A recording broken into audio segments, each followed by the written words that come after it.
Muy buenos días, jóvenes de quinto semestre. Bienvenidos a su clase de Historia de nuestro tiempo. El tema de que vamos a hablar el día de hoy se llama la independencia de los países latinoamericanos. La situación de las colonias, no me refiero nada más a la Nueva España, lo que hoy es México, sino en su totalidad. Todas las colonias que había en Latinoamérica pertenecientes o dominadas por la corona española, pues tenían las mismas condiciones económicas, políticas y sociales. Fueron 300 años los que la corona española impuso su dominio sobre las colonias americanas. Las condiciones de las colonias americanas, prácticamente al haber sido arrebatado todas las tierras a los indígenas originarios de América, pues prácticamente se convirtió en una especie de semifeudal, un sistema semifeudal, es decir, los grandes hacendados funcionaban como si fueran señores feudales.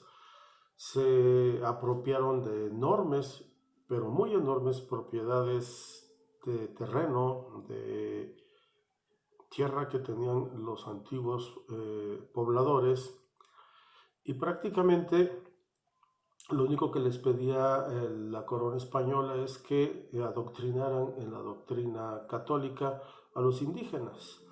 Obviamente los señores hacendados pues abusaban de ello. Hablábamos de pues que prácticamente ellos decidían qué se iba a sembrar y les quitaban la gran parte de la cosecha, porque además no había comercio, no había intercambio, estaba prohibido, estaba restringido y en algunos casos estaba totalmente perseguido y hasta castigado.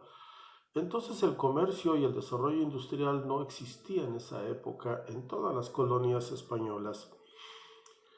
La clase más privilegiada obviamente eran los peninsulares, los españoles que venían de la península ibérica, y ellos son los que se repartían los mejores puestos, tanto en la política, en el ejército, como en el clero. Y los que estaban en segundo lugar estaban los criollos. Los criollos eran hijos de españoles, pero pues su condición de haber nacido en América los convertían en españoles de segunda. Estos eran los más inquietos porque eran los que habían ido a escuelas, sabían leer y escribir y algunos obviamente tenían hasta una profesión.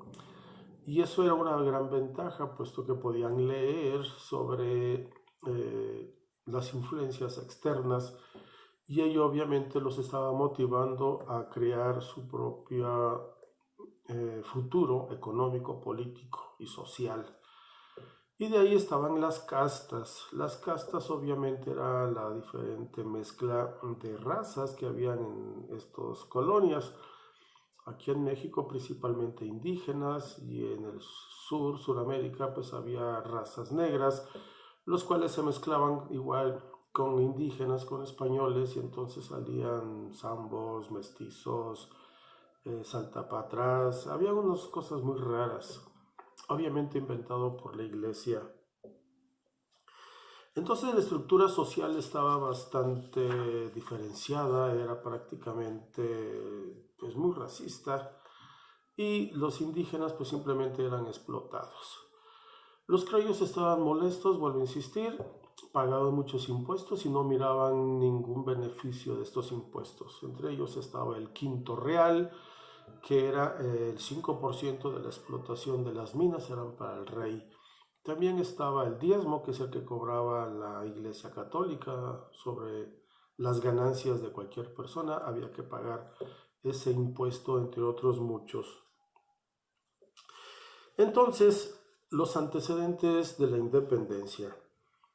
Va a haber varios intentos o inicios de levantamiento de armas. El primero, algunos fueron muy llamados y algunos simplemente fueron muy pequeños e insignificantes, pero había una cierta molestia ya en todas las colonias. En Perú, por ejemplo, en el siglo XVIII va a haber un personaje llamado Tupac Amaru, Tupac Amaru era un líder indígena y entonces se levantó en armas, obviamente fue sorprendido y fue prácticamente asesinado por los españoles.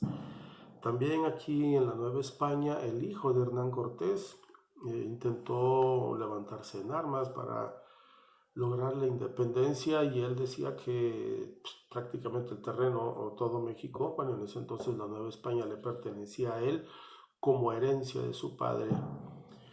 Eh, también aquí en México, en la península de Yucatán, otro indígena se llamaba Jacinto Canec, con cada kilo, igual fue suprimido violentamente. Todos estos intentos de sublevación fueron muy violentos los españoles para desanimar que hubiera nuevamente intentos. Este último fue en el año 1801. Eh, las influencias externas que van a motivar que comenzaran a pensar ya en una independencia y una separación van a ser varias, ya las habíamos visto, pero no tengo ningún problema en enumerarlas nuevamente. Primero están la difusión del pensamiento de los enciclopedistas europeos, principalmente franceses. Habían libros, ya se había inventado la imprenta y entonces tenían acceso algunos criollos a esas lecturas y obviamente a ser influenciado por esto. Por ejemplo, Hidalgo fue grandemente influenciado por los enciclopedistas y obviamente difundió muchas de estas ideas. Otra de influencia externa son la independencia de los Estados Unidos o de las colonias americanas respecto de la corona inglesa. Eso va también a motivar mucho la idea de separarse de España. Otro fue la Revolución Francesa, no solamente por el hecho de haberse levantado contra un rey y inclusive decapitarlo, matarlo, sino el hecho de que hubo cambios sociales y entonces eso va a generar. Pero recuerden que la Revolución Francesa después trajo a un personaje que se llamaba Bonaparte y este señor pues se apoderó de la corona española, dominó a Carlos IV, que abdicó en favor de su hijo Fernando VII y finalmente este último abdicó en favor de Napoleón Bonaparte, de tal manera que aquí en América dijeron que habían jurado obediencia al rey español, más nunca perdón, a un rey extranjero, que en este caso era francés. Entonces va a comenzar la lucha de la independencia. Eso lo vamos a ver en la próxima clase. Gracias por su atención. No olviden enviar sus evidencias y nos vemos el viernes en clase de línea. Buen día. Gracias.